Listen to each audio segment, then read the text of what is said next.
Worldwide, we're looking at approximately 350 million people with diabetes. There's no question that we're in the midst of a diabetes epidemic. Right now, 1 in 3 Medicare dollars is spent in the care of people with diabetes. 1 in 10 total healthcare dollars is spent on people with diabetes. There's no question that this is a major problem. What in particular is the correlation with the diet and diabetes? I'm not going to get into that. Into diet? No.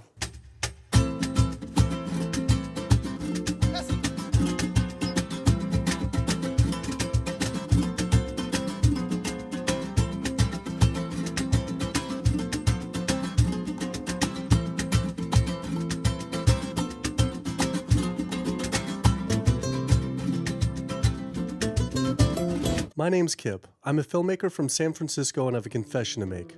I'm a recovering hypochondriac. Like so many of us, I have a family history of diabetes, heart disease, and cancer. My dad had his first heart bypass at 49, his second at age 50. My grandpa died young from diabetes complications, and both my other grandpa and grandma died of cancer.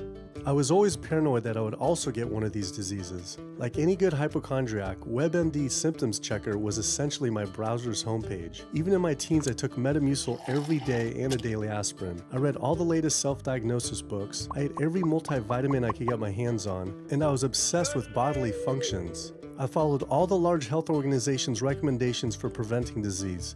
I exercise regularly, don't smoke, don't drink soda, get enough sleep, reduce stress, and grew up eating what I thought was a healthy diet.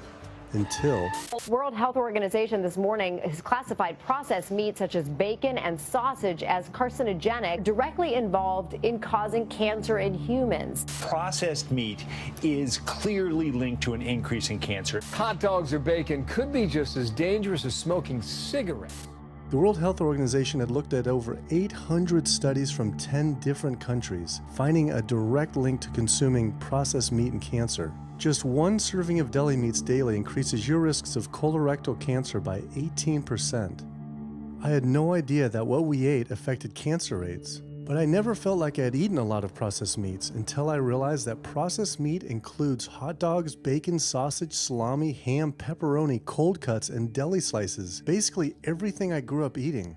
The World Health Organization classifies processed meat as a Group 1 carcinogen, the same group as cigarettes, asbestos, and plutonium, and classifies red meat as a Group 2 carcinogen. Was this like I had essentially been smoking my entire childhood?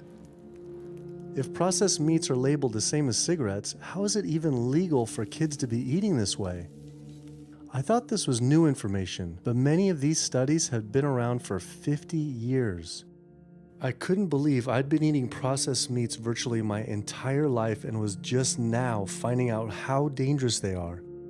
Why hadn't I been hearing about it from the American Cancer Society, the largest cancer group in the nation? When I went on their website, I was shocked to see that none of this information was featured on their homepage. But even more shocking, on their Eat Healthy page, they actually encouraged eating Group 1 carcinogenic foods like processed turkey and canned meats. This is after the World Health Organization reviewed over 800 studies definitively linking processed meat to cancer. Thank you for calling your American Cancer Society. My name is Sam. I'm a cancer information specialist. How may I help you today? Hi, I was calling because I was wondering why you all recommend people to eat processed meat on your website, which the World Health Organization has classified as a Group 1 carcinogen, which is in the same class as tobacco smoking, asbestos, and plutonium.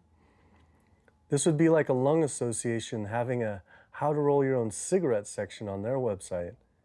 It's kind of the same thing. But let me just place you on a brief hold because He wasn't able to answer my questions and said someone would get back with me. I had always been concerned about cancer because both my grandma and grandpa died of cancer. I wondered if things would have been different had they known the link between diet and this terrible disease. In the US, 1 out of every 4 deaths is from cancer. Oh, sweet. American Cancer Society rep confirmed an interview this week.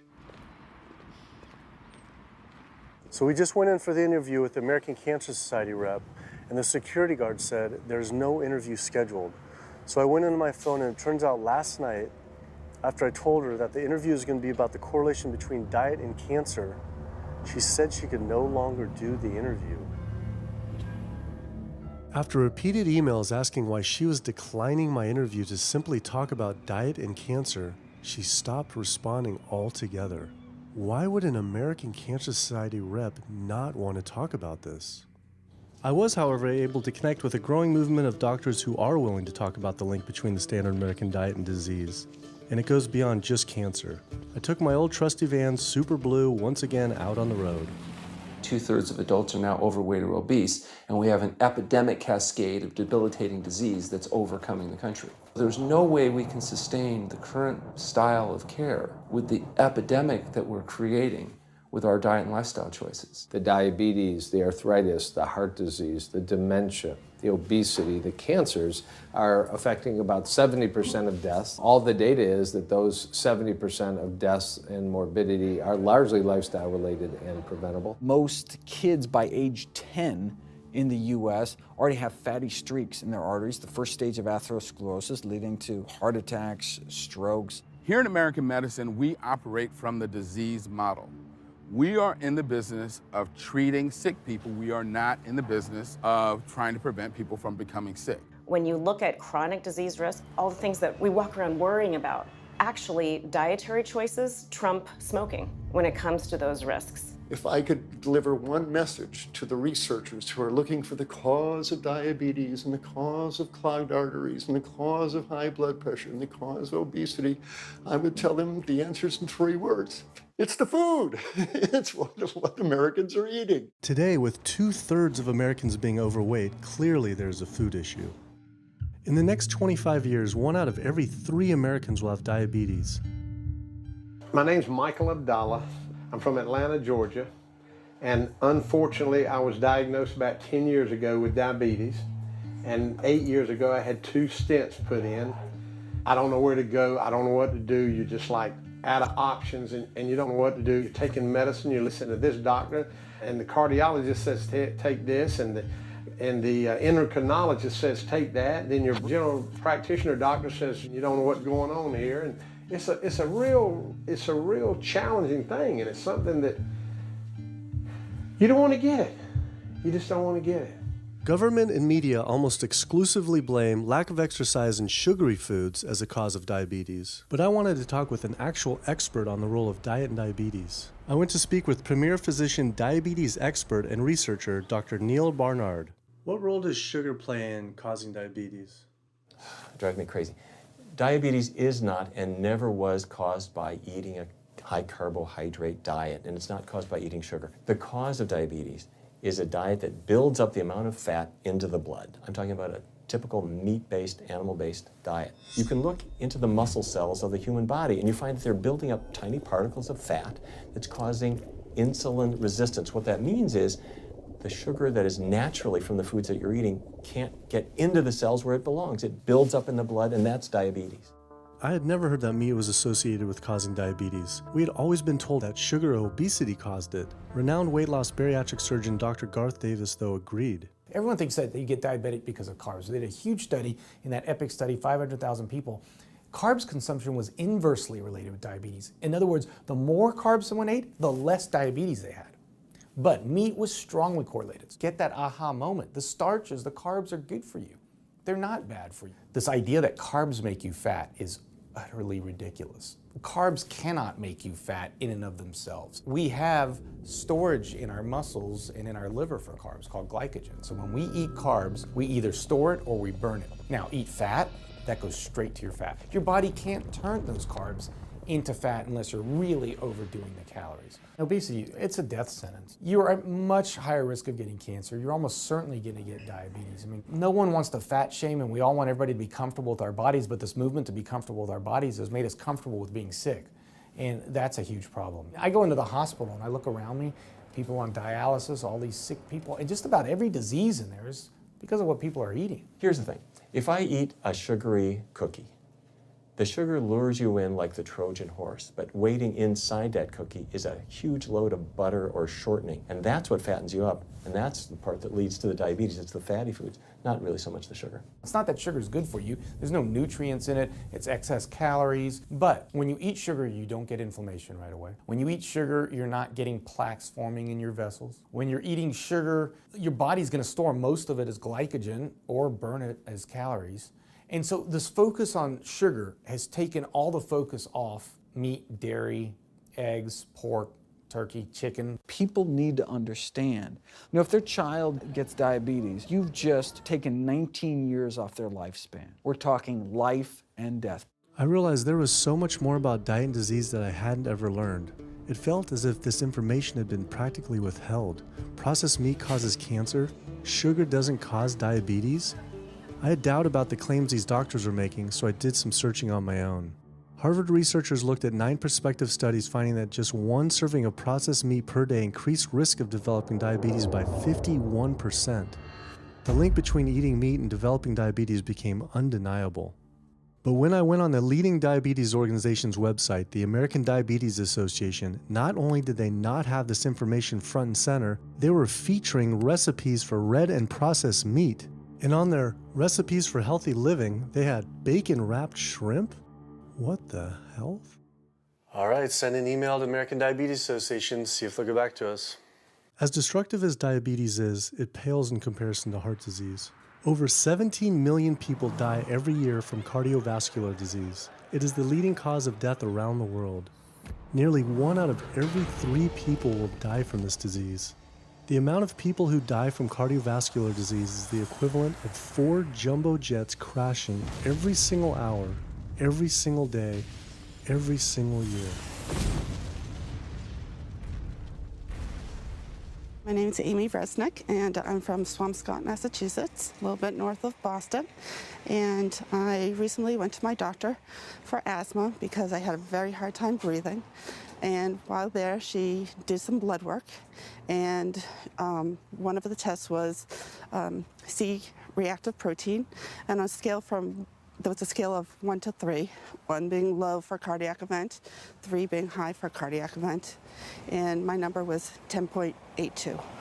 What does that mean? That means I am on the road for a heart attack, and she said probably within the next 30 days. 30 days? 30 days, if I'm going the way I was going. I take this for my heart arrhythmia, take this for pain, oxycodone for pain, and lorazepam for stress, cyclobenzaprine for a muscle relaxer. Also take Topamax and Prozac. And I also use a CPAP machine to help me breathe. And my asthma has been so bad this past year, I use it during the day as well to get some air. I am tired when I wake up. I'm tired during the day. I take a nap. I'm still tired. I can't breathe. And I know I need to make a change for my health, or else I'm not going to be here for my family. When we speak of heart disease, I would say the role of alcohol is pretty small. The role of sugar is very small too. Smoking is big, but the good news is that most people have quit or never did smoke. The problem with animal-based diet, its contribution to heart disease is huge and it is pervasive. All this expensive imaging, procedures, bypasses, medication, none of which has one solitary single thing to do with the causation of the illness. So you die of a completely benign foodborne illness that never had its causation treated.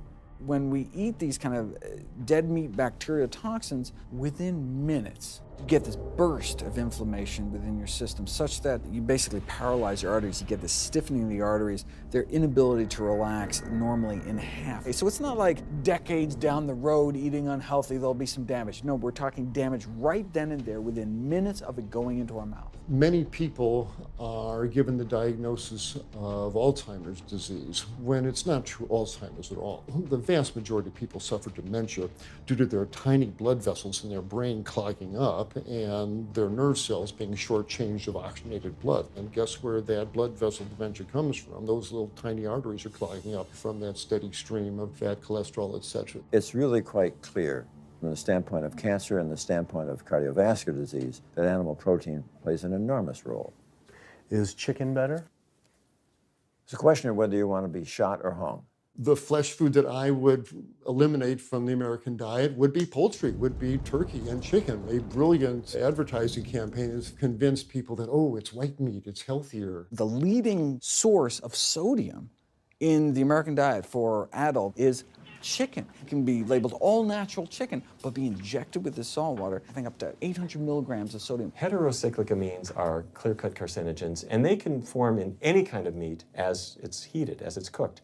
But by far the biggest source is chicken. We sent researchers into fast food and family restaurants. Not only were there carcinogens in every single restaurant, but we found them in every single chicken sample that we took. If somebody brings their family in and they're buying a bucket of chicken, nobody tells them that there are carcinogens. If you're selling carcinogens to people, you've got to warn them that they're in there. But the American Cancer Society encourages people to switch from red and processed meat to chicken. Why would the American Cancer Society tell people to switch from eating one carcinogenic food to another when a Harvard University study showed that men with prostate cancer who eat large amounts of chicken increased their risk of the disease progressing 4 times? The number one dietary source in America of cholesterol is chicken because of the volume of chicken. You know, chicken's become grilled chicken and organic chicken. It's machismo, but it has nearly as much cholesterol per gram as red beef. So just on sheer volume, it's the number one source. Yeah, eggs being close behind. I'd never really thought about eggs much. I just thought of them as a standard part of a healthy diet. But then I found a study suggesting that eating just 1 egg a day can be as bad as smoking 5 cigarettes per day for life expectancy. The yolk of a hen's egg is the most concentrated glom of saturated fat and cholesterol. It is made to run a baby chicken for 21 days with no outside energy. It is pure fat and cholesterol. And when we put that into our bloodstream, it coats our red blood cells. Our blood gets thicker and more viscous. It changes our hormone levels. It raises our cholesterol levels. There's nothing healthy about eating the yolk of the egg. But I thought cholesterol and saturated fat wasn't an issue anymore. You know, these saturated fat studies that have come out trying to vindicate saturated fat, this is a campaign by the dairy industry, right? Number one source of saturated fat is dairy. It's not meat. 2008, the global dairy industry got together at a meeting and explicitly, read their agenda, was to neutralize the negative impact of milk fat by regulators and medical professionals, unquote. So what did they do? They funded studies. The main study that started the whole saturated fat media craze was funded by the National Dairy Council.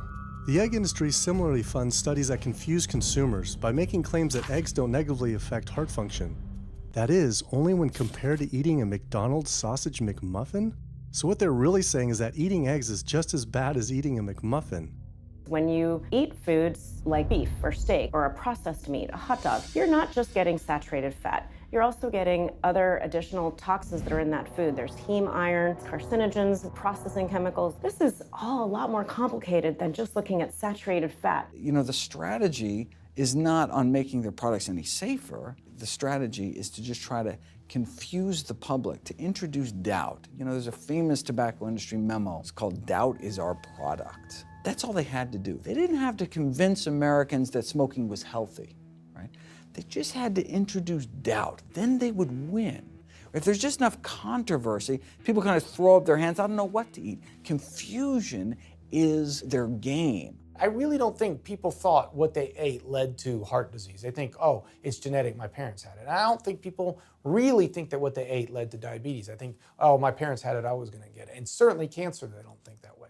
People have bad lifestyles that they've inherited environmentally. They've been exposed to a certain way of eating and living that they've carried on into their adulthood, passed on to their children. That is why they go on to develop the same diseases that their parents and grandparents may have had before them. But it is not inevitable. Even if you have a genetic predisposition, doesn't mean it's going to necessarily manifest. And what determines whether it manifests or not may be those epigenetic variables, the things that you can control, the environmental factors, the dietary factors, the lifestyle factors. So we can actually change the expression of genes, tumor-suppressing genes, tumor-activating genes, by what we eat, what we put into our body. So, you know, even if you've been dealt a bad genetic deck, you can still reshuffle it with diet. I had always thought that I would develop heart disease at a young age because both my dad and grandpa had heart attacks. I was taught that they were genetic, but their heart attacks probably had less to do with genes and more to do with their diets high in meat.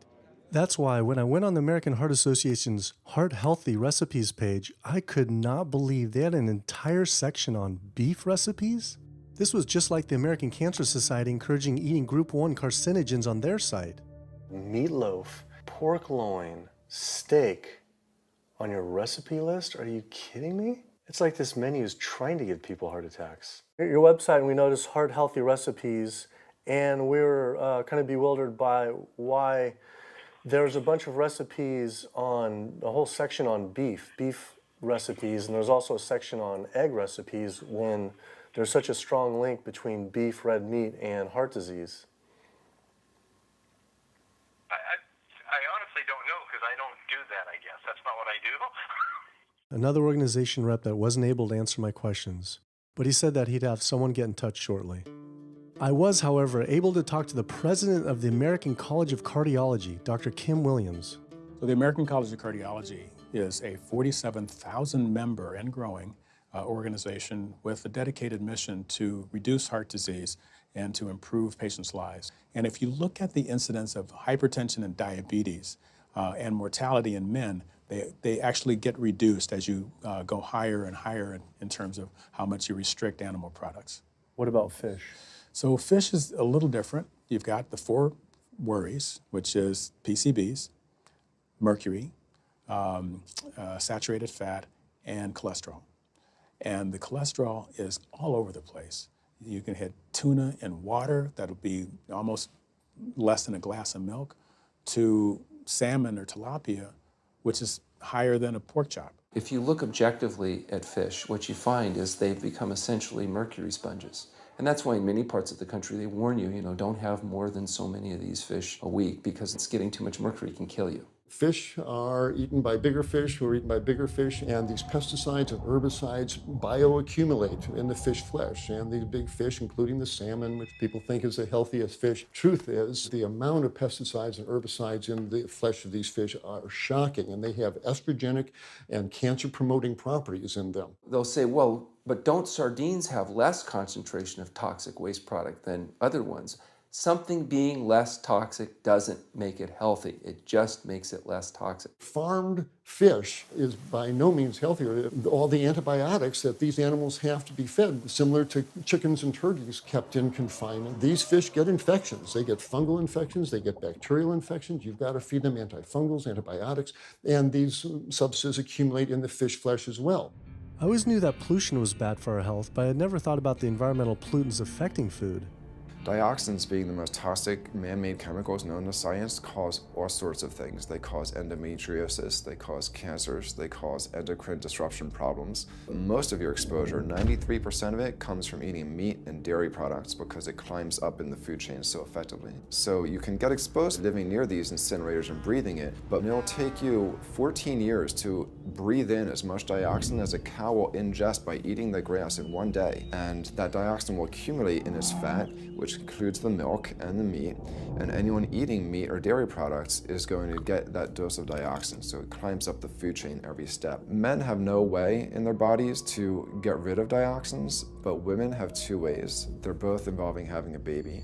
One is that dioxin crosses the placenta into the growing infant, and the other is that it comes out from the breast milk. So if you have a meat and dairy consuming mother breastfeeding that infant, then the highest impacts of toxic exposure like mercury and dioxins will go to that infant.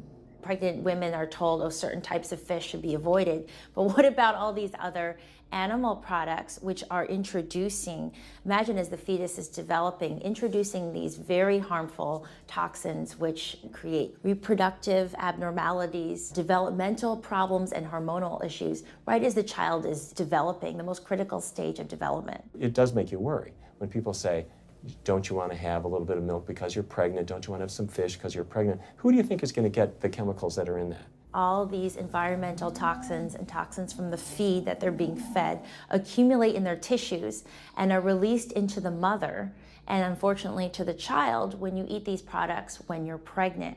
So this includes antibiotics, hormones, steroids in animal feed. Commercial animals are largely fed GMO corn and soy, which are very laden in pesticides. PCBs have been banned since the 70s, but they persist in the environment. Dioxins, all of these compounds can create hormonal, reproductive, developmental damage as well. Eating organic beef, poultry, pork, or fish will not help you avoid contaminants like mercury, like dioxins, like strontium-90, because they fall out over all sorts of farm fields and water bodies, and they don't skip over the organic fields. And so really the contaminants are coming in regardless of how these animals are raised. I had always been concerned about the possible health impacts of GMOs, but then found out that most of the world's GMO crops are actually consumed by livestock, with dairy cows consuming the most per animal. This fact, with everything I'd learned about bioaccumulation, made dairy terrifying, especially considering how much cheese I ate in my life. Cheese is an amazing product when you think about it. It's probably one of the single best foods at compromising health that you're going to actually feed to people. Think about it. You've got an animal product, so you've got all the issues of biological concentration. You have a highly processed food product, and not only does it have naturally a lot of saturated fat, but you put a lot of salt into it. There's a strong link between dairy foods and autoimmune diseases, and so that can show itself up as excessive production of mucus and exacerbation of asthma in kids who are prone to that, and even adults. And also there's an association between dairy foods and multiple sclerosis and type 1 diabetes, which is an autoimmune disease, and other rheumatologic problems. Cow's milk is baby calf growth fluid.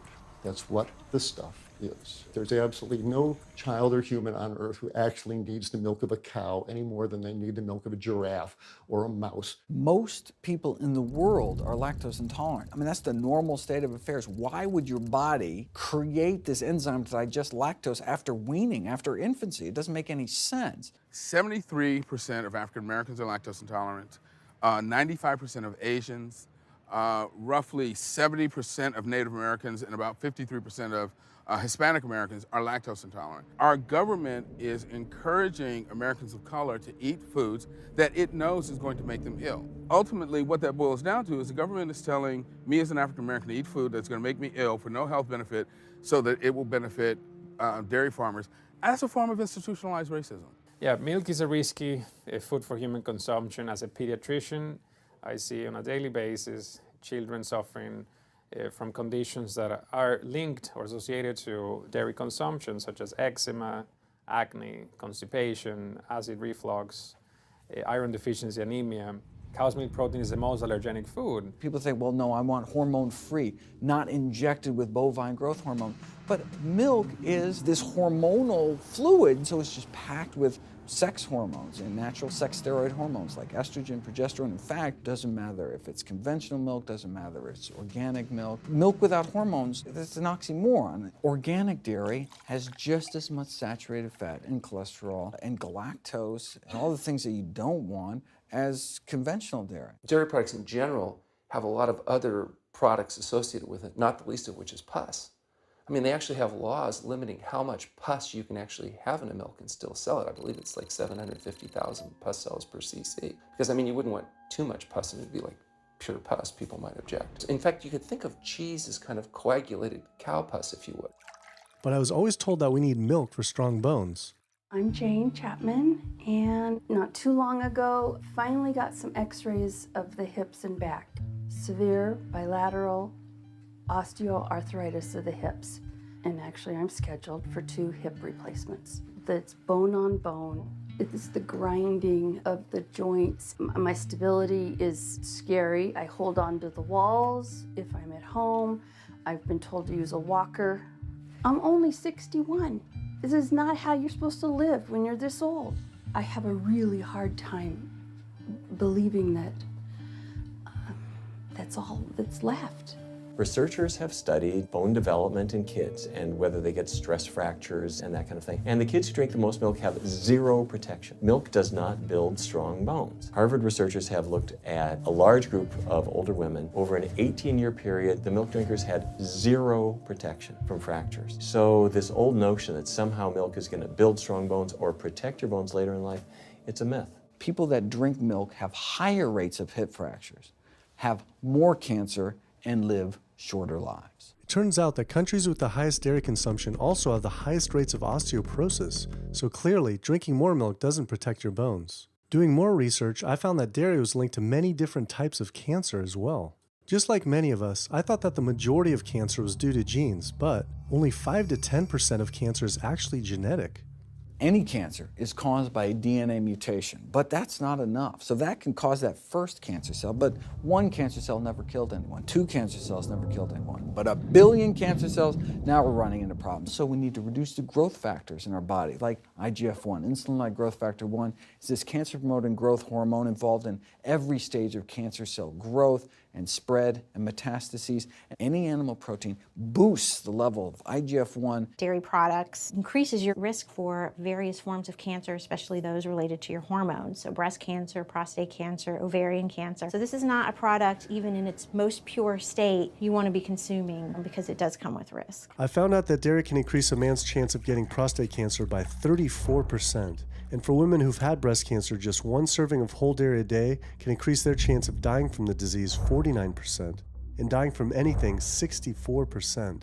Why weren't breast cancer sites like Susan G. Komen warning everyone about this? For calling Susan G. Komen, this is Jocelyn. How may I help you? Okay, so we're wondering why you don't have a huge warning about the dangers of consuming dairy on your website when there's a direct link to breast cancer. There was a study published in the Journal of the National Cancer Institute that found out women consuming dairy who has had breast cancer increases their risk of dying of breast cancer 49%. I was wondering why it's not on your website. We cannot answer these types of questions. Once again, another health organization rep saying someone else would have to answer my question. Rather than risk being stood up again, I went straight to the local Susan G. Komen chapter to see if they would answer my questions.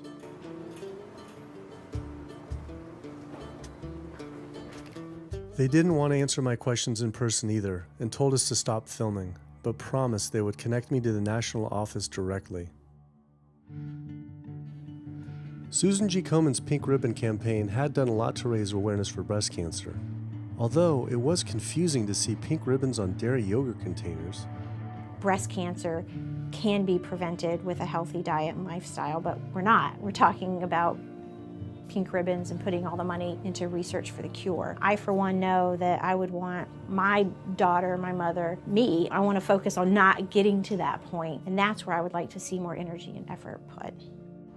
I had been a hardcore cheeseaholic virtually my entire life, despite the risks, but like so many others, I seem to have been addicted to it. It turns out that the casein protein, that's the main protein in dairy products, and particularly in cheese, it breaks apart in the human digestion to create what are called casomorphins, casein-derived morphine-like compounds that go to the brain, and they attach to the very same receptor that heroin attaches to. Don't get me wrong, they're not as strong as that, but they are strong enough to make you come back again and again and again, despite the fact that you're gaining weight, you're more unhealthy than you've ever been, but that cheese just calls out to people. Casomorphin may play a role in SIDS, and sudden infant death syndrome, may play a role in autism. This is one of the reasons why we don't want infants drinking milk from cows. Human breast milk has 2.7 grams of casein per liter, compared to 26 grams per liter for cow's milk. That's practically 10 times more. No wonder it's so addictive. This talk about addiction made me think about all the drugs animals are fed. I went to the headquarters of the Center for Food and Safety, the nation's leading FDA government watchdog group, to see how concerned we need to be about drugs in our food. So that we know of, there are at least 450 different drugs that are administered to animals, either alone or in combination. These drugs are given to animals for a variety of reasons, very, very few of which are actually beneficial to consumer health. We've got drug companies that work real hard to make sure they can sell lots of drugs to people raising cows, pigs, and chickens. The pharmaceutical industry sells 80% of all the antibiotics that it makes in the United States to animal agriculture. Antibiotic residues are found in meat, other antimicrobials are found in meat, there has been ractopamine found in meat, there's been hormones found in meat. So right there you're talking about 4 different drugs. It could be, in the same piece of meat. The pharmaceutical company is supposed to show the safety of animal drugs. They're not really testing to see what the impacts of these drugs are on humans. They're really looking to see what the impacts of these drugs are on animals. When we try to get information on some of the health studies and the environmental studies from federal agencies, we get back page after page of blacked out information because the company claimed confidential business information. Consumers have no idea what is in the products that they consume. So how sick something makes me and how bad it pollutes the environment is a secret for a company. In the animal agriculture industry, as in the tobacco industry, these companies really have a vested interest in making sure that the public doesn't have information about their effects and what risks are really posed to consuming them. Have this system where animals are living in their own waste, they're living next to animals that are sick or even dead, and they're stuck in cages with these animals. The bacteria tends to spread, so that the pathogens that are being created in these filthy conditions are breeding resistance to antibiotics, and the public are becoming exposed to those. We already have people dying from salmonella and other things that you eat. We're having about 3,000 people die every year in the United States. That's more than the number of people that were killed in 9/11 in the Twin Towers in New York. If we had some terrorist organization killing 3,000 people a year, we would be all over it. The antibiotic-resistant bacteria deaths that we have, on top of that, you get 20,000 people dying a year. That's 7 9/11s every year. Can you imagine if that many people were being killed by some terrorist group in the United States every year? We would find them. You know, the World Health Organization has said we're nearing a post-antibiotic era in medicine. You'll be at risk in minor surgeries to have a fatal infection. You'll be at risk going to the dentist if you have a tooth extracted. Or it'll be like Civil War medicine. You get an infection in your leg and you cut your leg off. So you have this very dangerous situation. By crowding these animals in, they become a perfect engine for generating a new flu virus that can come out into the community. If you lived near a swine spray field, not even the CAFO, but the waste disposal field, you were 3 times more likely to have a MRSA infection. You can't see how it impacts the average person's life in Duplin County, North Carolina, and not be a little upset about it. From an environmental standpoint, from a community standpoint, from all other aspects, North Carolina, we're in a state of emergency. We've already had bouts of swine flu, or H1N1 as they prefer to refer to it. That particular swine flu incident was originated on a farm here in North Carolina. There's approximately the same number of hogs in North Carolina as there are people. Between 8 to 10 times the amount of feces is produced by a hog, an adult hog, as compared to an adult human. 10 million pigs in North Carolina produce the waste equal to 100 million humans. This is the equivalent of the entire U.S. eastern seaboard flushing their toilets into North Carolina. But there is no waste treatment. The pigs' waste falls through slats in the floors of the sheds they are forced to live in. It is then pumped into giant waste pits, which leach into rivers and streams, and is pumped out unfiltered onto fields, further polluting the environment and neighboring health. When you go back and you look at where these hog facilities are located, there's a disproportionate number of them that are located near communities of color, low-income communities. It is definitely a human rights issue. My sister, she have asthma, and you know, her brother, he have asthma. He's 3, and we don't know what she might have. I have asthma, I have sinus, I have sarcoidosis, that's the bacteria, and I have a pacemaker, which is 6 sinus syndrome. But you know, mostly everybody in this neighborhood got asthma or either cancer. My neighbor there died from cancer probably just last year. My nephew down the street, he's got cancer. He's in terminal cancer, stage 4. Not a smoker, not a drinker. And it's not in his lungs. It's in his lymph nodes. But see, if you live here and saw the way they do, you wouldn't eat no pork. Well, I don't eat bacon because I know where it comes from. When they die, they go into a box and they decompose because they swell especially from the heat. A truck come and pick them up, take them to the processing plant in Rose Hill, ground them up into feed, and feed it back to the hogs. If I come out this door, if he's spraying there, it's gonna come in my face.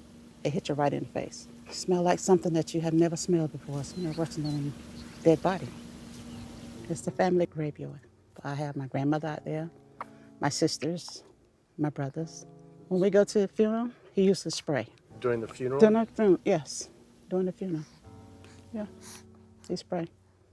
And when the people come, everybody be closing their nose up, saying how it stink. They can want to have a cookout on Sunday, he'll spray. Do you think he does it on purpose? I think so, because he just sprays Sunday. He always sprays Sunday.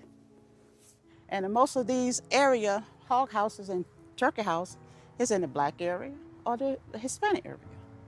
It's either or. Do you think it's also a civil rights issue? Yes, yes, I do. Yes, I do.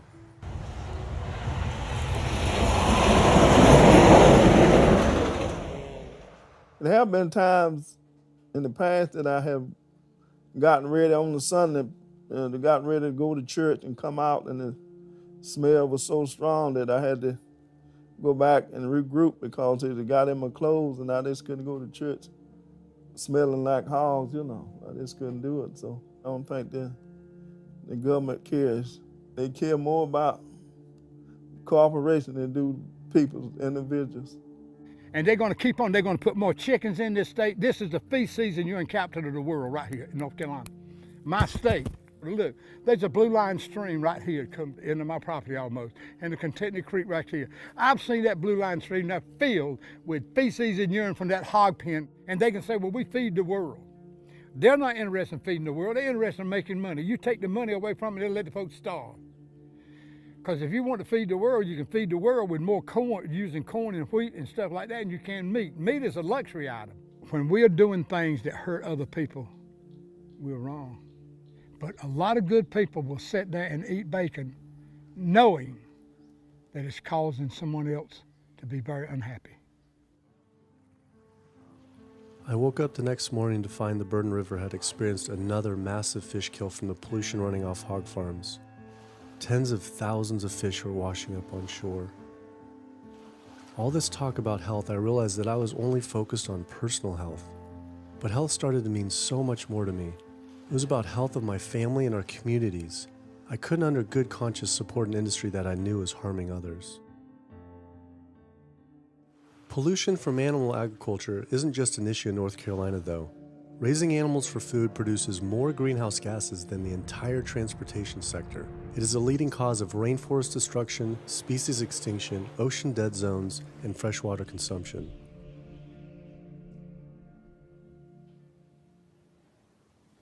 American Diabetes Association actually finally got back, and they agreed to an interview.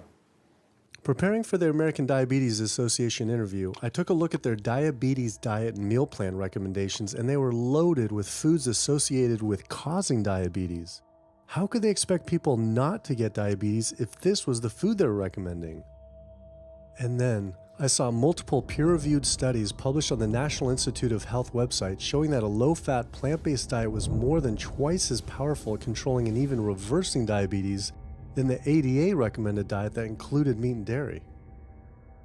Well, the mission of the American Diabetes Association is to identify a prevention and a cure for diabetes, but in the meantime, to improve the lives of all people who are affected by diabetes.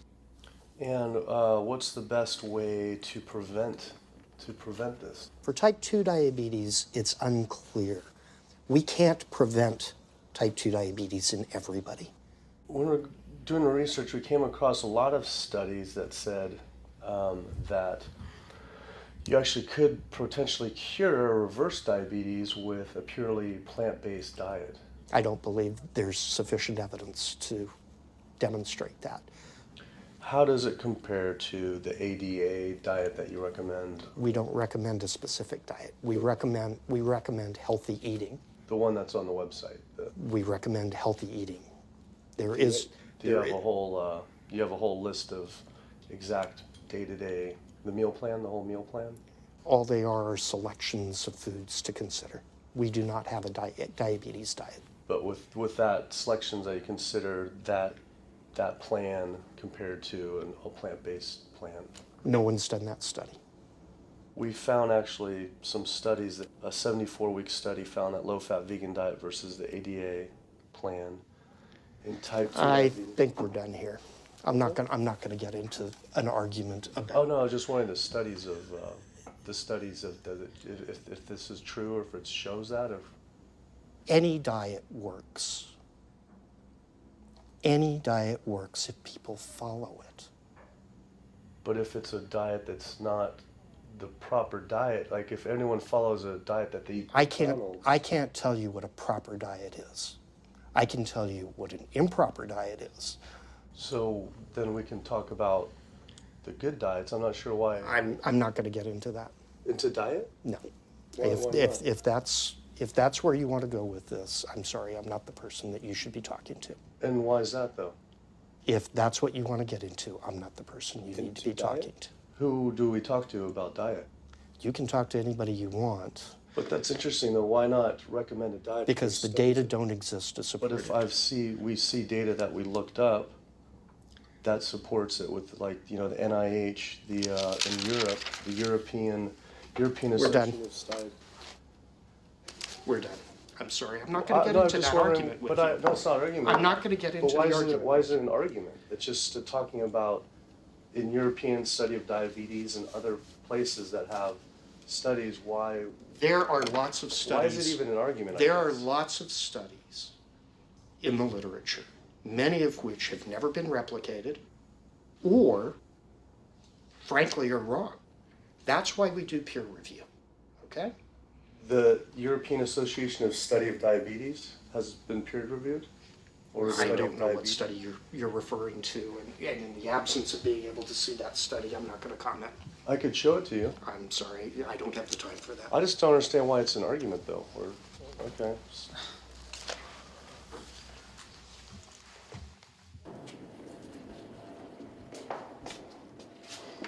That was interesting. What he wanted to talk about was people living longer with diabetes. But once you mention eliminating diabetes or prevention, oh, whoa, now you cross the line. Prevention and cure, whoa, let's not go there.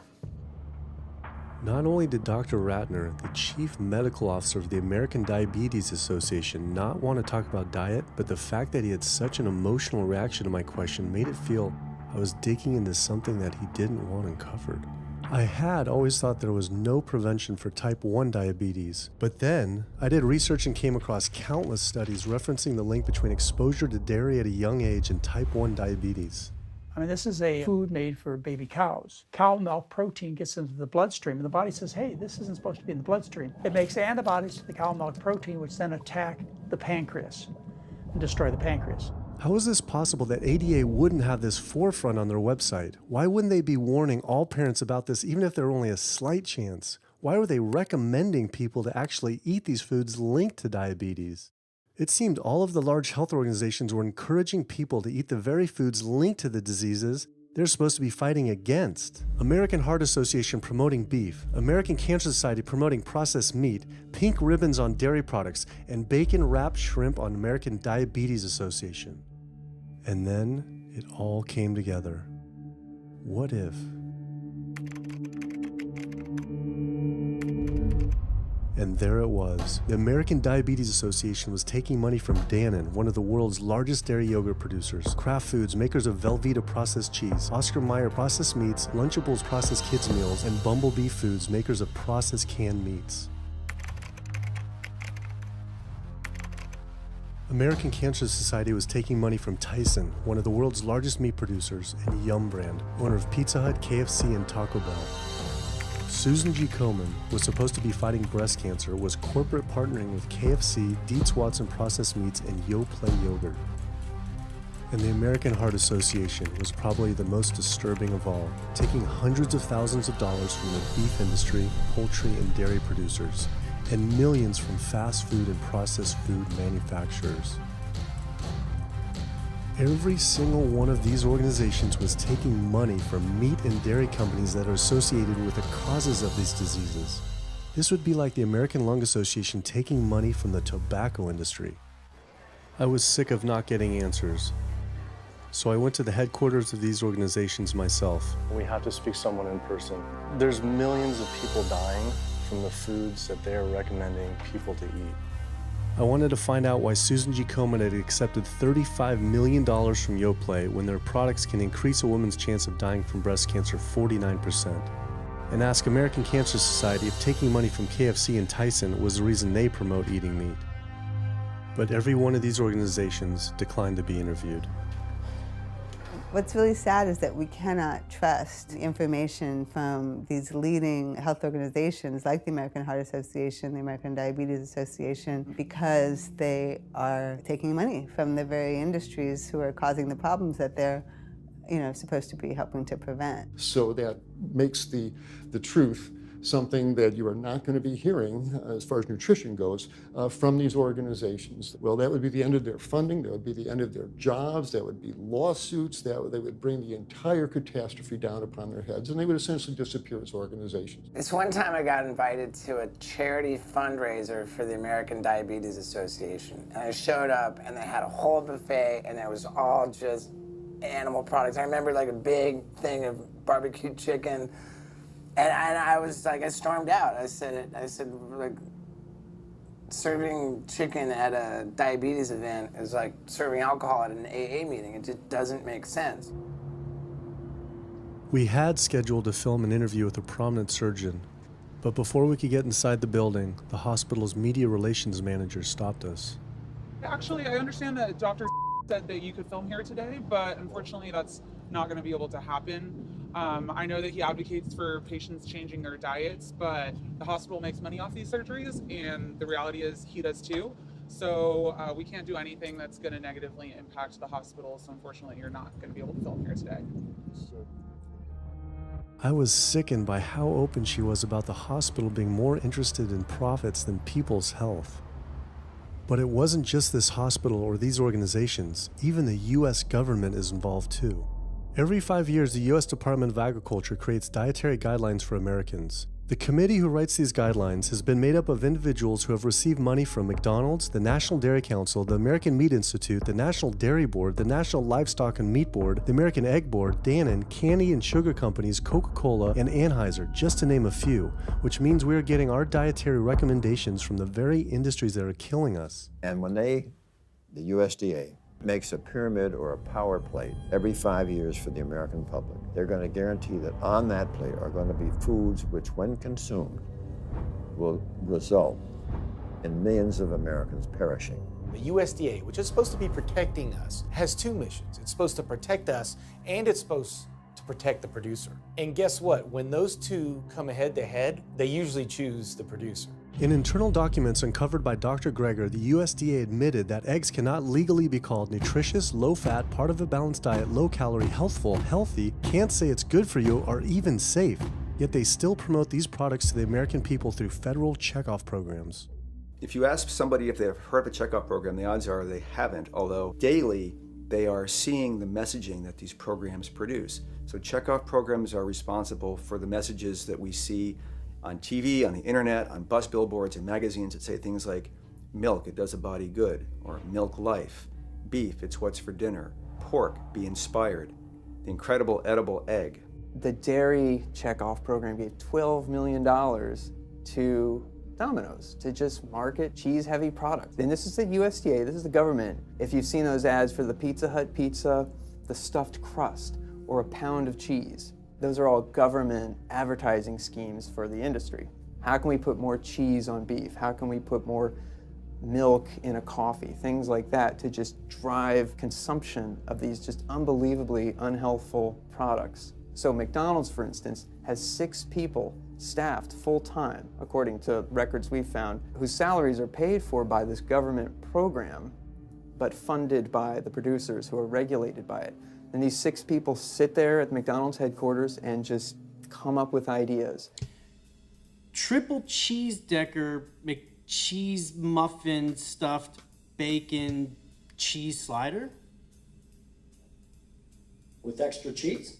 Nice. Yes. You don't think of it on a day-to-day basis that these are government programs. The Wendy's bacon double cheeseburger, government program. The steak fajita at Dunkin' Donuts, government program. You would just never think that this just pure garbage from a food standpoint is coming from a federally funded program. That's one of the things that makes checkoffs so incredibly creepy, is that it is our government telling us, eat more beef, drink more milk, eat more cheese, eat more pork.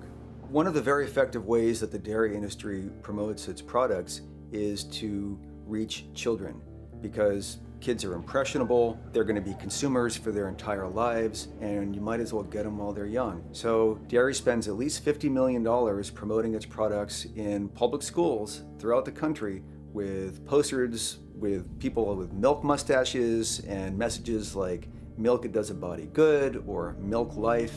Targeting young people, right? The tobacco industry had to keep replacing their customers who are dying with new customers. The meat industry knows they have to target young people. That's why we have these foods in schools and marketing messages at a younger and younger age for kids to get hooked on all the wrong kinds of foods. So there's all kinds of parallels. School districts where processed meats are all over the place. Maybe it's going to be bacon on the menu, sausage, hot dogs, or a pepperoni pizza. Any of those things are processed meats, and those are pretty much the worst of the worst with a direct link to colon cancer. And yet you have every day in the schools meal items with processed meats. If the Surgeon General puts warning labels on tobacco because of their cancer risk, why aren't the same warning labels on meat? Based on the publicly available data, we know they spend at least $557 million promoting their goods through checkoff programs. We know that they spend at least $138 million lobbying Congress. We expect that they spend a good deal more than that in figures that simply aren't publicly disclosed. The industry's lobbying power is so strong that they can create laws and push through legislation that doesn't benefit Americans in any way, such as ag-gag laws that criminalize whistleblowing or photographing abuses by this industry. Activists in the U.S. can be charged as terrorists for disrupting the profits of any business that uses animals under the Animal Enterprise Terrorism Act, to the even more ridiculous ones like cheeseburger laws. A cheeseburger law is a law that says a plaintiff cannot recover against a manufacturer, distributor, or retailer on the theory that the food made the plaintiff obese or caused an obesity-related disease. Cheeseburger laws are a direct response to a problem that the tobacco industry has had. Big Tobacco has paid $400 billion to state Medicaid programs. Cheeseburger laws proponents say, we don't want to see the same kind of thing happen to the meat and dairy industries. The fact that these laws are based on a model template called the Common Sense Consumption Act is actually ironic, because what they're saying is you, the consumer, should have the common sense to know that our food is bad for you. I've often typified the meat industry to people who maybe don't understand its power and reach as it's got all the money of big tobacco and big pharma, and it has the personality of the National Rifle Association. So any little thing that comes up, man, they beat it to death. Robert Martin wasn't exaggerating. When the profits of the egg industry were threatened by egg alternative company Hampton Creek Foods, extremely disturbing emails were uncovered by Ryan Shapiro and Jeffrey Light. We uncovered documents demonstrating the American Egg Board considers Hampton Creek, quote, a crisis and major threat to the future of the American egg industry. The American Egg Board considers a successful egg replacer company to be such a threat that they joke on their government email addresses about murdering the CEO. In internal government emails with the heads of the egg industry, they suggest having the CEO of Hampton Creek, Josh Tetrick, murdered, including a menacing email from the executive director of the American Egg Board.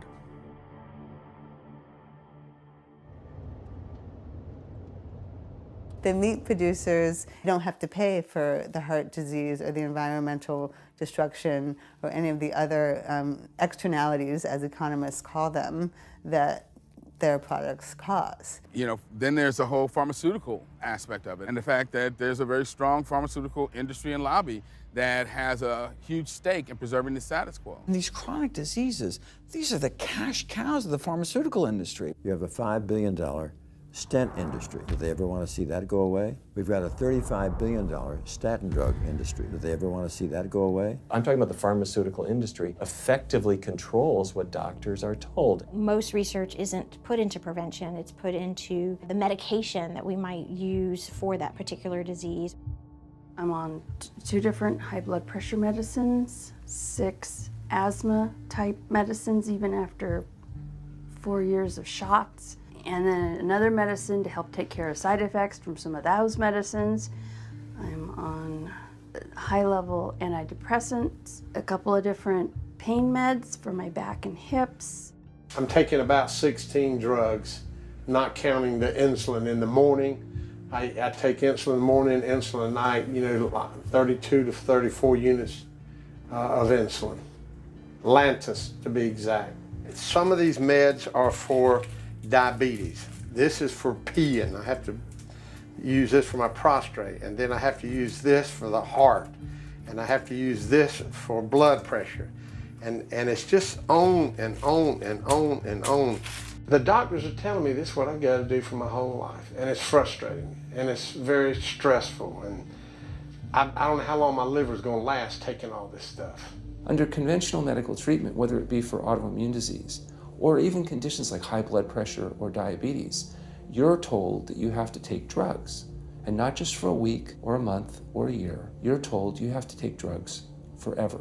You're guaranteed that if you follow your doctor's advice, you'll be sick forever. You'll never get well. That's the guarantee. Because the strategies are all about manipulating the symptoms, not dealing with the underlying cause. You come in with that diagnosis, you get a bunch of pills that have nothing to do with the disease causation, or you get these procedures that have nothing to do with disease causation. It's a deception to say this pill will help you unclog your arteries, this one will save you from a stroke. No, it doesn't. The people who take the statins, etc., they still get their heart attacks, they still get their strokes. This does not reverse disease. This does not make plaques smaller. This is a fraud of massive proportions. In the US, treating chronic disease such as heart disease, cancer, and diabetes is a $1.5 trillion industry. That's the GDP equivalent of the 10th richest country in the world. I went back and dug deeper into the health organization's funding, and there it was again. These organizations were accepting millions of dollars from pharmaceutical companies that are making billions of dollars from the very same diseases these health groups are supposedly trying to end. It seemed like a major conflict of interest, unless ending these diseases isn't really the goal. The pharmaceutical industry spends more money on lobbying than any other single industry. Just like animal agriculture, they are so powerful they write their own laws that have had activists imprisoned to silence them.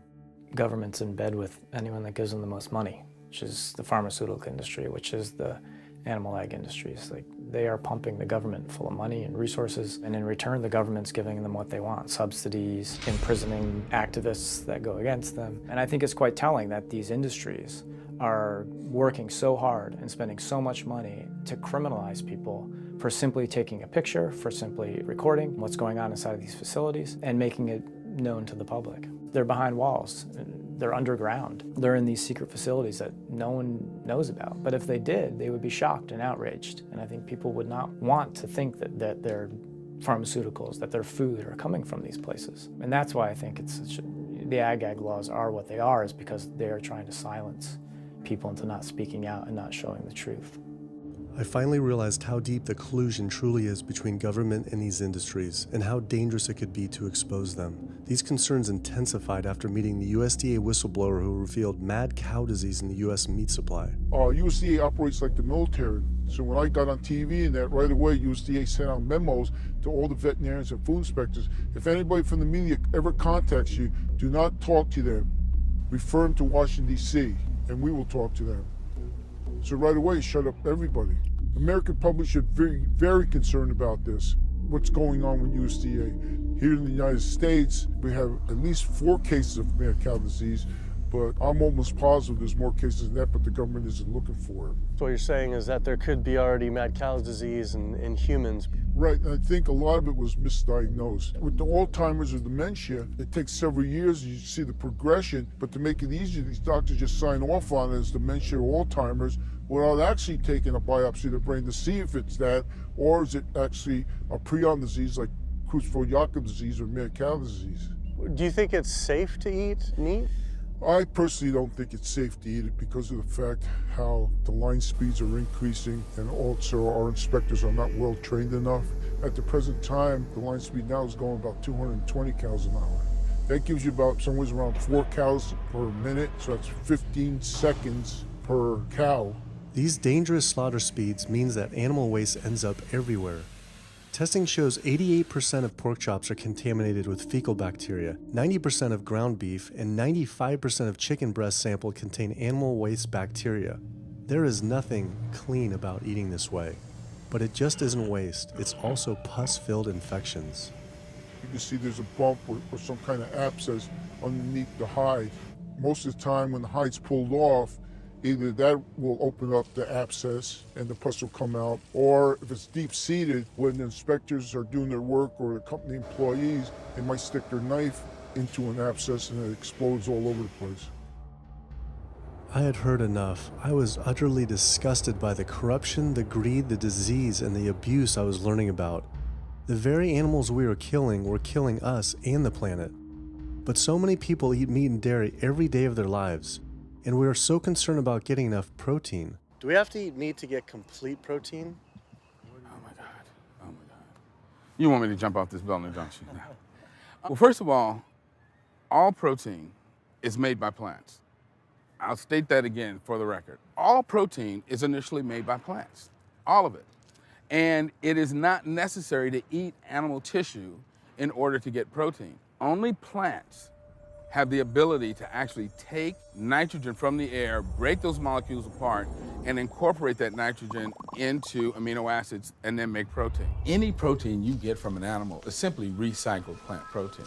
If you ate a diet that was calorically adequate, and even things like brown rice and broccoli, and you got enough of it, you'd get enough both quantity and quality of protein. 2,000 calories of brown rice and broccoli is going to be about 80 grams of protein a day, including the essential amino acids that you need in order to maintain optimum health. I mean, grains are loaded with protein.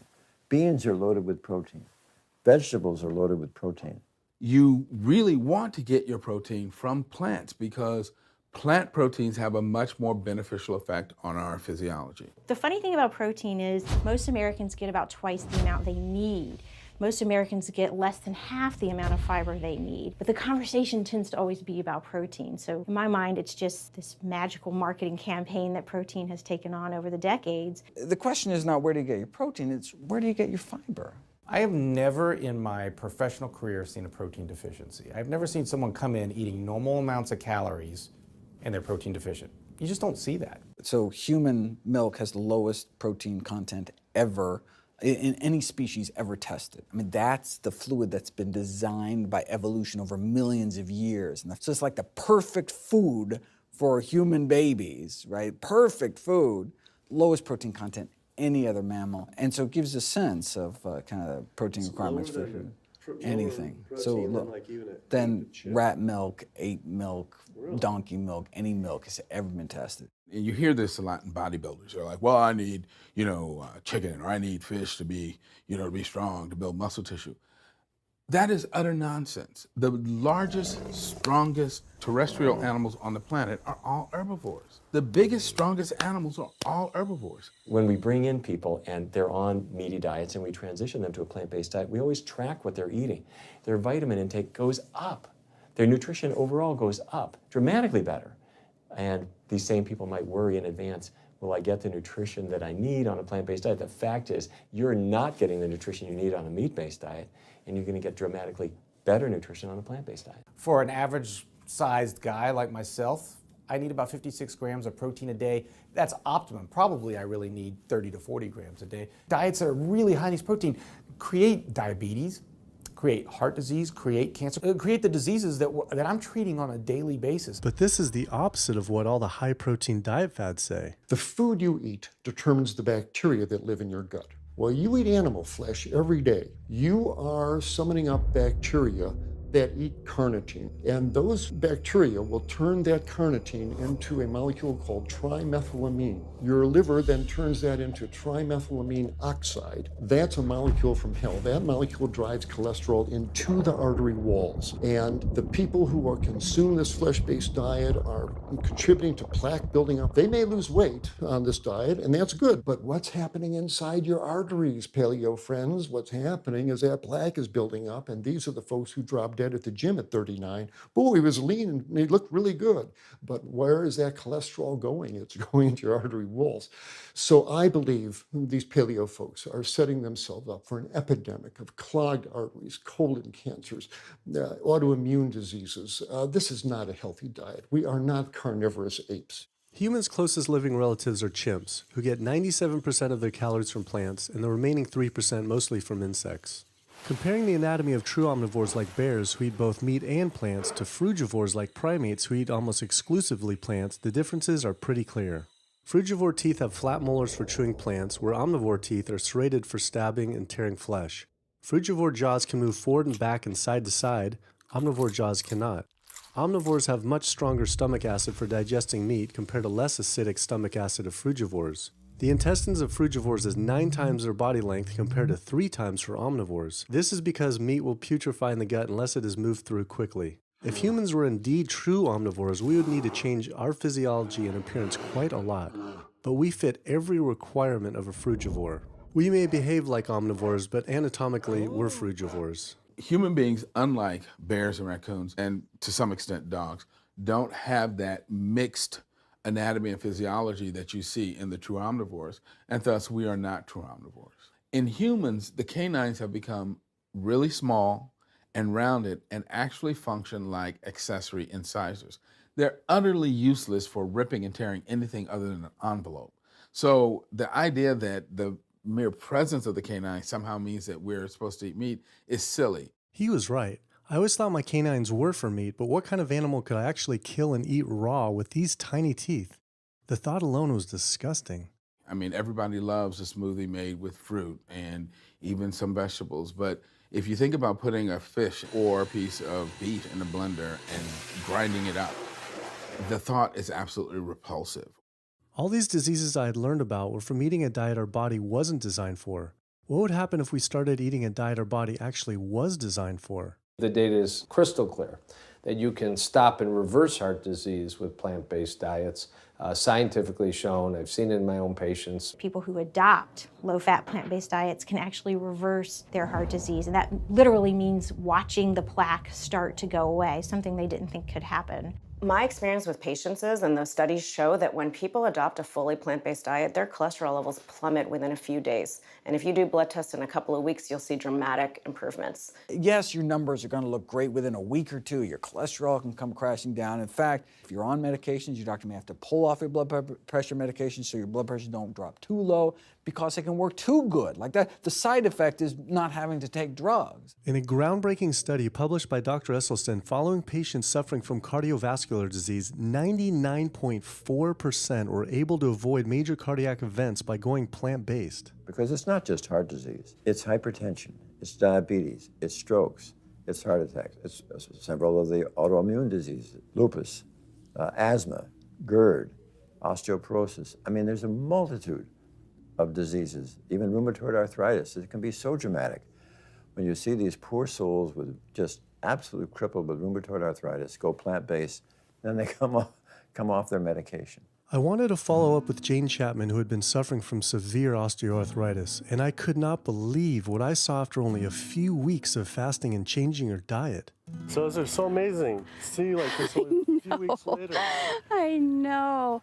From going from the walker, needing wheelchair assistance at the airport, to strolling down the street, enjoying the fresh air, the sunshine.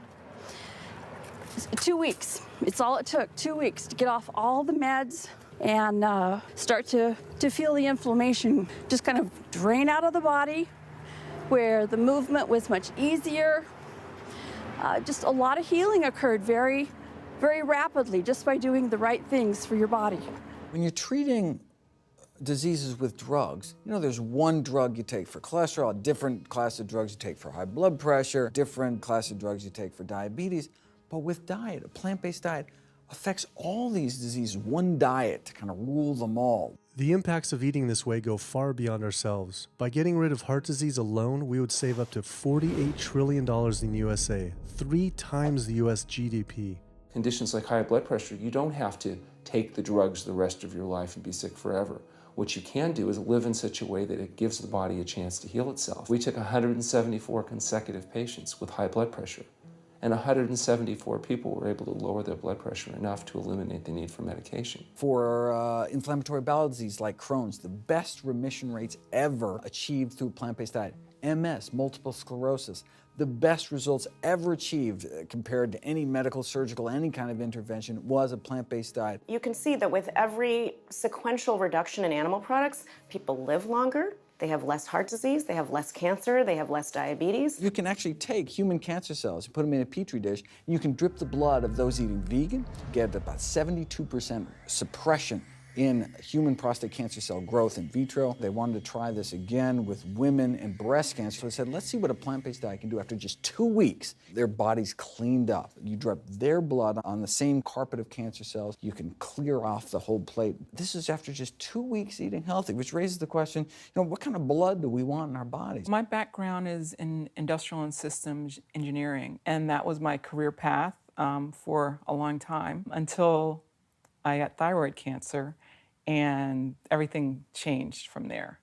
I decided that I wanted to try alternative methods and treatments rather than have surgery and have my thyroid removed, which meant I'd be on medication forever, and I didn't want that. I just started reading how a plant-based diet can heal the body, and it has worked for so many people.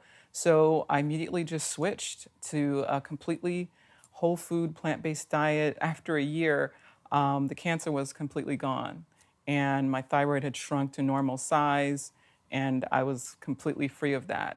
This was tough to believe. Couldn't this all just be from eating healthier though, like no sugar? Turns out Dr. Walter Kempner from Duke University back in the 1940s was reversing some of our worst killer diseases with diet alone. And the diet he was using was not only strictly plant-based, but it was made up of white rice, fruit, and table sugar. And he was reversing diabetes, he was reversing malignant hypertension, reversing heart disease, the diabetic complications, reversing diabetic blindness. So these people basically had death sentences, went to him, and were given basically sugar, this horrible diet, but it was strictly plant-based. If this information had been around since the 1940s, why don't all doctors know this? We're not taught about the power of food in medical school. No one is taught that the changes that we make with our diet are probably the single most powerful thing we can do to determine our destiny. It trumps our genetics. Why isn't your doctor telling this? Odds are your doctor never learned any of this. In fact, there was even a bill introduced just mandating physicians get 7 hours nutrition training every couple years, just to kind of stay on top of it. And who came out against that? The California Medical Association. Even the family physicians, the surgeons, all the mainstream medical groups came out opposed. It's 7 hours, that's a lot, even if it's over 1 4-year period. So they're not just kind of neutral, but they're actually actively opposing nutrition education. Ironically, when patients come to doctors with questions, they assume that the doctor knows something about nutrition, and so it's kind of a double whammy that doctors haven't been taught much about nutrition. Why don't we hear about this from dietitians when nutrition is their entire specialty? Turns out the American Nutrition and Dietetics Association puts out nutrition fact sheets written by the industries themselves. The industries pay $20,000 per fact sheet and explicitly take part in writing them. So you can learn about eggs from the egg industry, and you can learn about lamb from the lamb industry. This would be like learning about the benefits of smoking from the tobacco industry. When people are eating meat, I think of it as a bit like smoking. It's sort of Russian roulette. You may not get diabetes, but your chances of getting diabetes, about 1 in 3. You may not get cancer, but your chances, if you're a man, about 1 in 2. A woman, 1 in 3. Your chances of gaining weight, 2 out of 3. It's not all diet, but most of it is. The best thing that you can do to make sure that you empty all those bullets out of the chamber and you're not taking risks with your health is to get the animal products out of your diet and eat healthy foods. I came to True North to help me with my asthma and to lose a little weight, and it's amazing. Just in 2 weeks of changing my diet, don't have to take any asthma medication, no antidepressants, no pain medication, no heart medication, nothing, no medications at all. And it's just incredible. I was taking Oxy and Advil, and I was taking 800 milligrams of Motrin 3 times a day just to get through the day because I was in so much pain. And now, nothing. Wow. Nothing at all. 2 weeks. 2 weeks, So 14 days. All that medication, you're completely off. Completely off everything. It's just been so frustrating to me because I went to so many different doctors for help, and I tried so many different medications to help me with my asthma, and nothing helped, and I was stuck on the couch for the last 10 months, unable to breathe.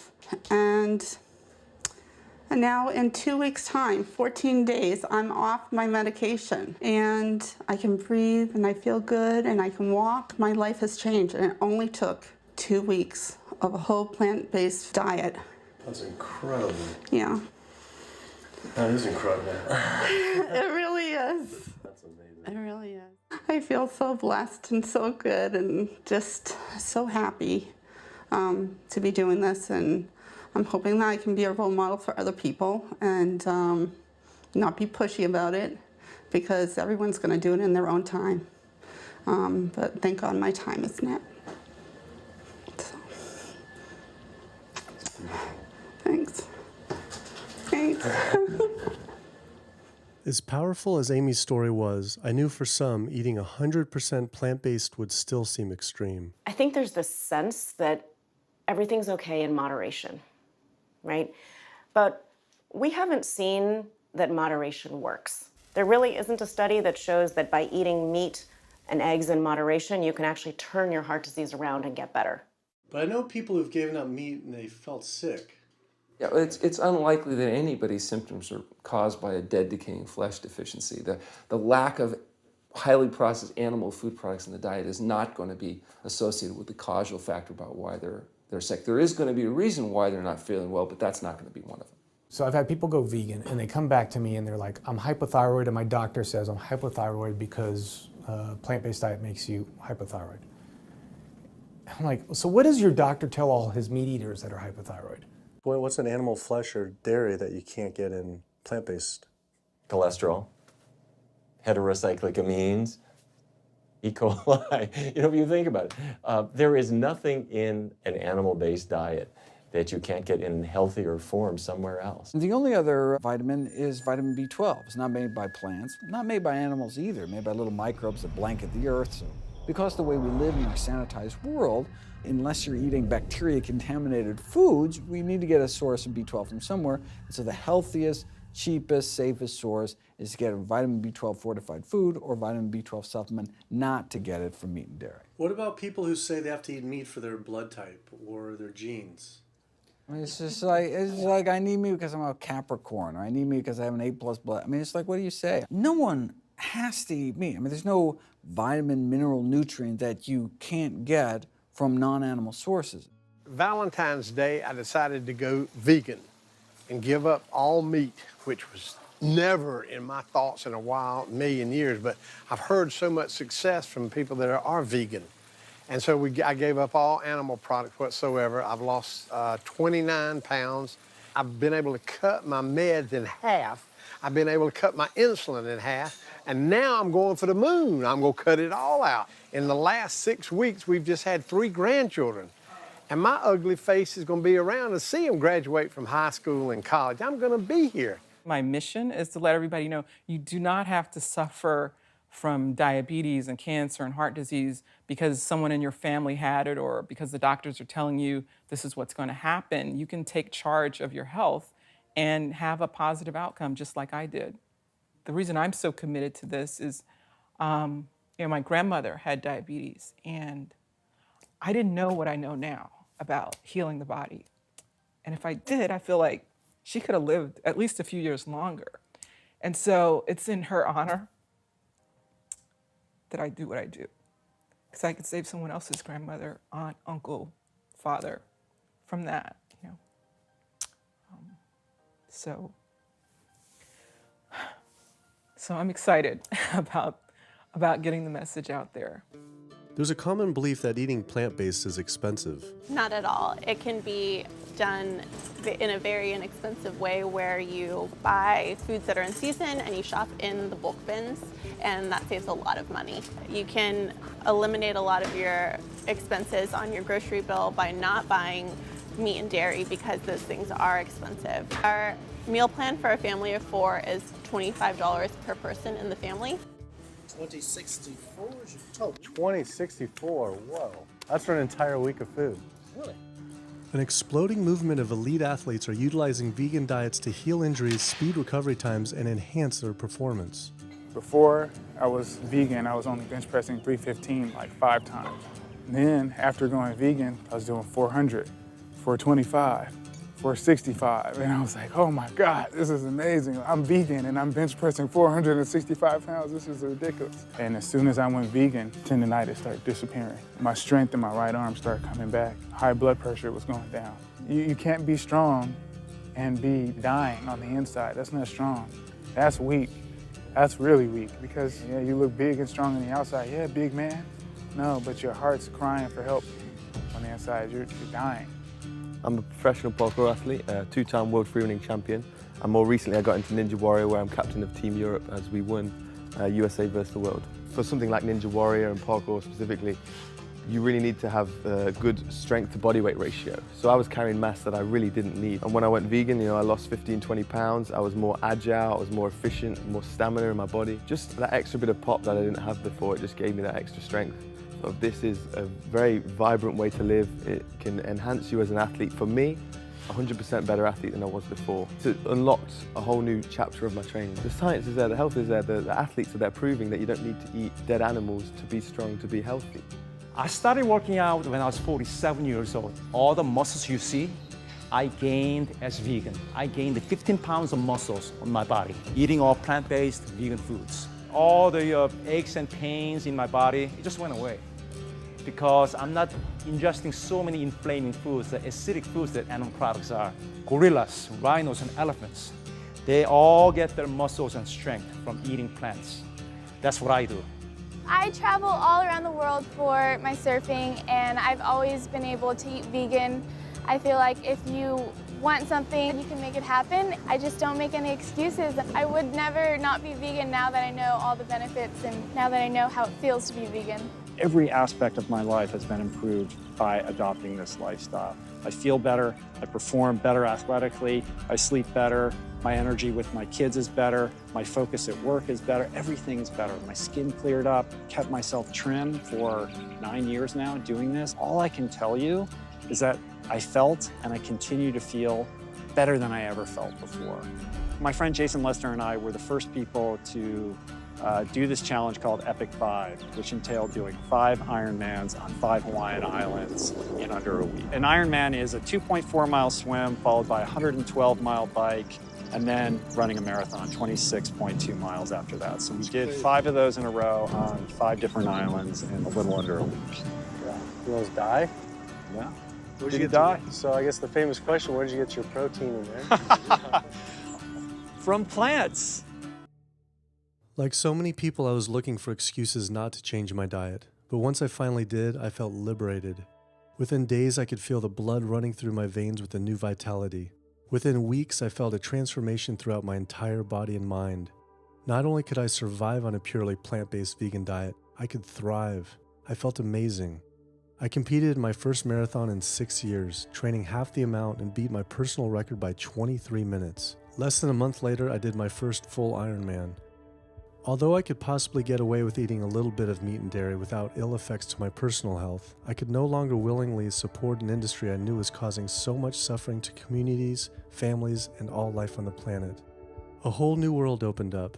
I felt whole again, connected to a greater sense of what true health is, and where true health doesn't end with me, but begins with us.